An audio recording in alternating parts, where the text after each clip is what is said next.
I was run off the road today by what is really a combination of an aggressive driver and a regression in Navigate on Autopilot. Here's what that looked like from inside my Model 3.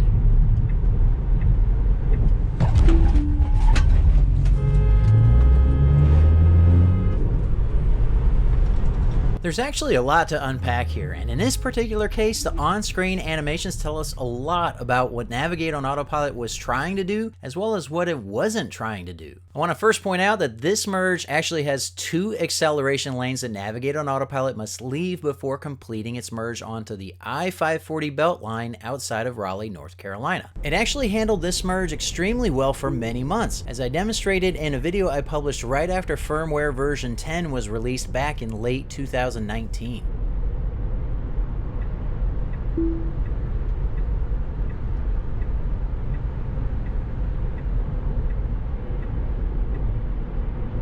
The second thing to notice is that the on-screen animation indicates that Autopilot wants to merge across both acceleration lanes at once. You can see the solid gray line indicating Autopilot's desired path 2 lanes over. I know you're probably thinking it knows to change 1 lane at a time, but this is actually my second attempt at this merge. The first attempt shows me that yes, Autopilot does indeed want to merge across both lanes in 1 lane change. I was actually just trying to see if that was a fluke by doing this test. Now take note that the animations show the left merge arrows painted on the road, demonstrating that Autopilot should know it's quickly running out of time to move over. In fact, by the time Autopilot signaled its intent to change lanes, you can already see that there really isn't a lot of room left to make that move. At this point, the dotted lane line is red, which means that Autopilot senses a car in the other lane blocking its desired lane change. Instead of slowing down or alarming to make sure I take over, it just keeps accelerating into a lane that's about to disappear. I get on the brakes to keep from either hitting the guardrail on my right or the driver on my left.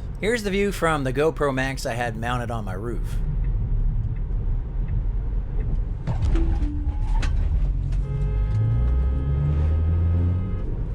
Again, there's a bit to unpack before really understanding everything the video shows. Note that everything you see is a lot closer to me than a wide-angle video depicts, but you can see how this driver was accelerating to pass me even as he knew I had to get over. At one point, he does seem to slow his rate of acceleration, but by then I was already focused on the lane disappearing before me. And merging would have only left about 2 feet between his front bumper and my rear bumper regardless. There was no way to know that he'd let me safely change lanes at that point. Autopilot not only fails to merge, but it doesn't alarm or apply the brakes or take any action to prevent me from running completely off the road. However, all of this could have been prevented if Autopilot had made the merge as soon as it was safe to do so, just like it did quite consistently regardless of traffic for many months. This is where it initially signaled back in October of 2019. Here's where it initially signaled yesterday and today.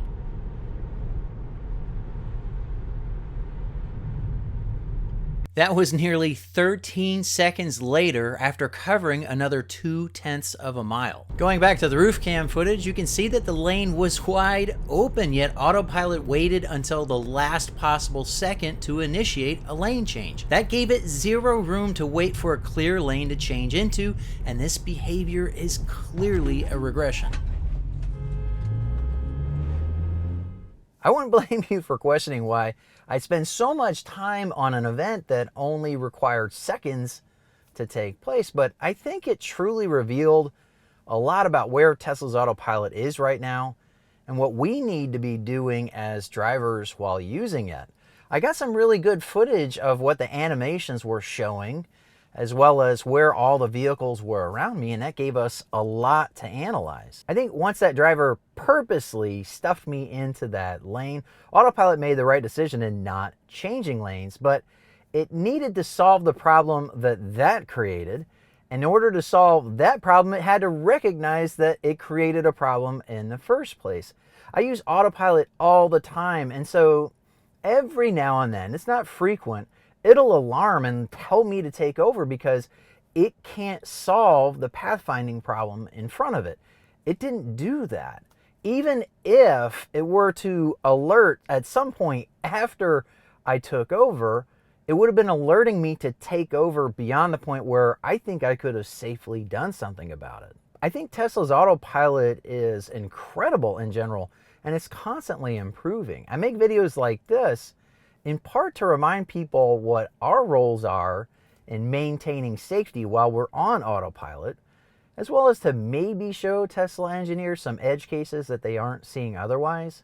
I think in this case, though, the edge case was a forced error. The rules for merging obviously changed for Navigate on Autopilot at some point in the last few months. I don't really know when. I don't know what update this switch occurred, because due to closures, I haven't taken that interchange since February. A lot of how I approach my evaluations of Autopilot is how I approach teaching my teenage daughter how to drive.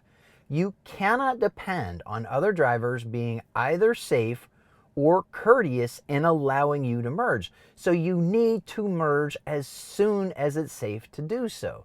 Navigate on Autopilot did not do that this time around, and it created a big problem that it did not solve. I had to step in and solve it myself to prevent an accident. Navigate on Autopilot used to do that, so I'm sure it'll return to the algorithm at some point, but I'm really hoping it's sooner rather than later. And I hope that what I'm demonstrating results in changes that make merges safer at places more than just that one interchange. If you're interested in getting a Tesla for yourself, be sure to use my Tesla Owners referral link to place your order. It'll get you free supercharging. If you do, the link is going to be right here somewhere. Full details on a Tesla Owners referral program can be found at the link itself. Be sure to subscribe so you can see my next evaluations on Tesla Autopilot. I really appreciate you watching The Tech of Tech, and I hope to see you next time.